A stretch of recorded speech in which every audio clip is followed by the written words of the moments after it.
Hello everyone, welcome back to the channel. Today I want to do a real quick first impressions video on a knife I recently got in. I've been looking at these for a long time, and we'll go into why here in just a minute. But I got an email from Smoky Mountain Knife Works the other day saying they had gone on sale, so I went ahead and bought one.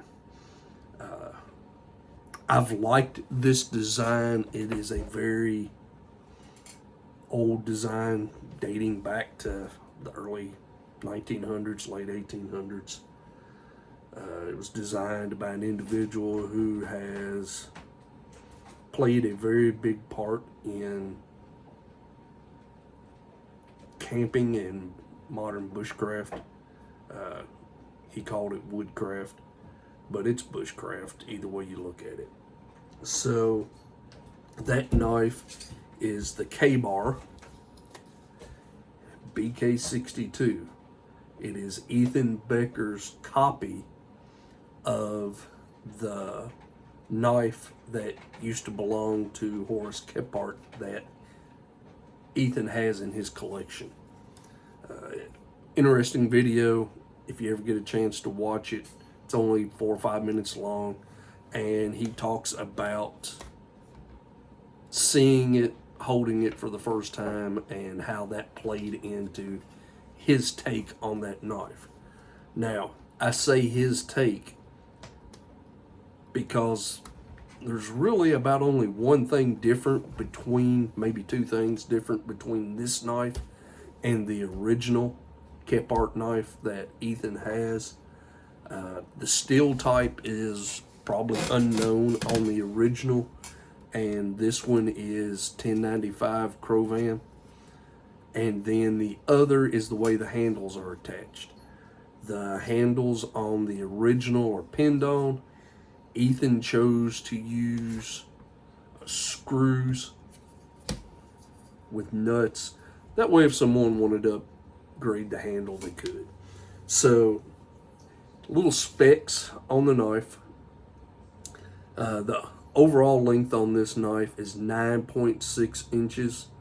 The blade length is 5.1 inches. The Rockwell is 56 to 58. The thickness is 0.158. The blade width from top to bottom is 1.18. And the knife weighs in at 0.4 tenths of a pound. So under a half a pound. Now, Horace Kephart designed two knives.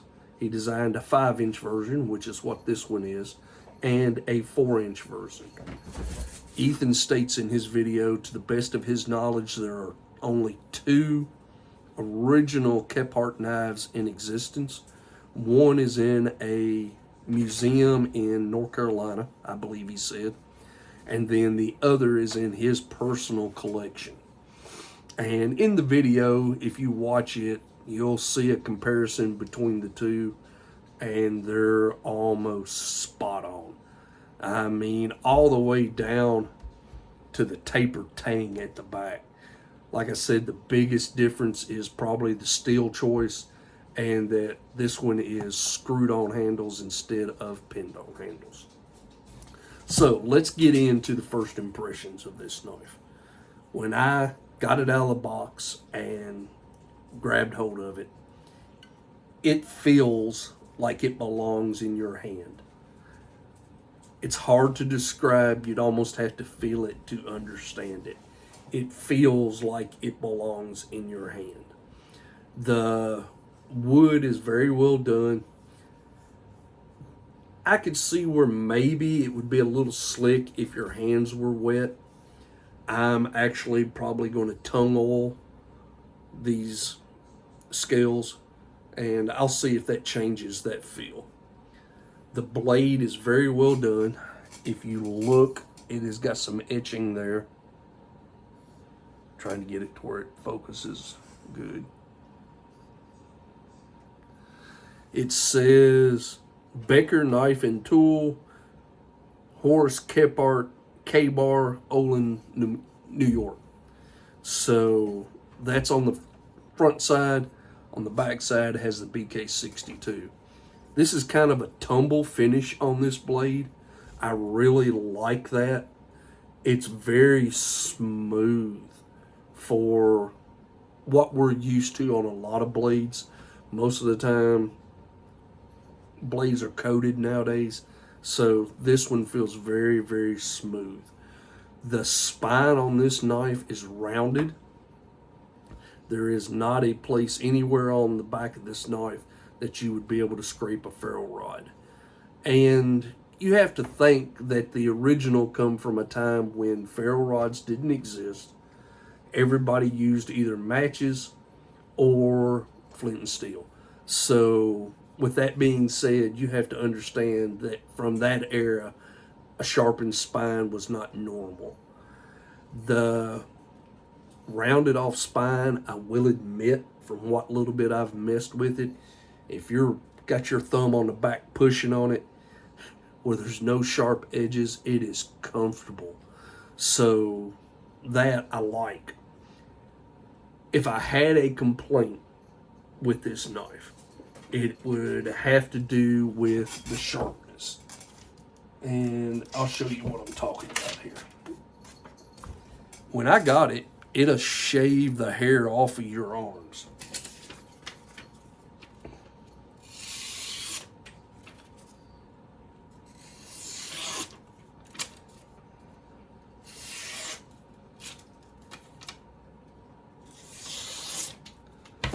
So it comes sharp, not saying that it wasn't.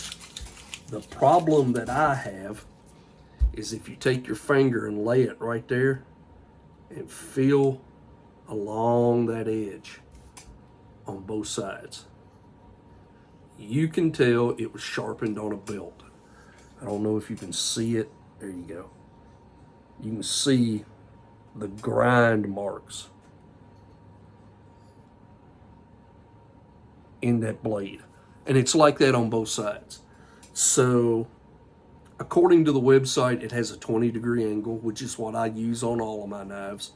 So I'll check that in a little bit and see. And probably what I'm going to do is I'm just going to take a fine stone and just smooth all those grind marks out of the side of it and do away with that. Like I said, not saying that it wasn't sharp when I got it. It's just when you physically look at it, you can see the grind marks where it was sharpened on a belt. So far, I've been very impressed with it. It's very handy. It's very nimble. Falls into that range that I like with a 4 to 5 inch blade. The only complaint I have is the sheath. The knife fits very well in the sheath. The leather on the sheath is very good. The stitching is nice. The rivets are nice. There is a plastic insert in this sheath to keep you from cutting through anything. So I like that as well. It fits very, very snug in there. The only complaint is it's set up for a right-handed person.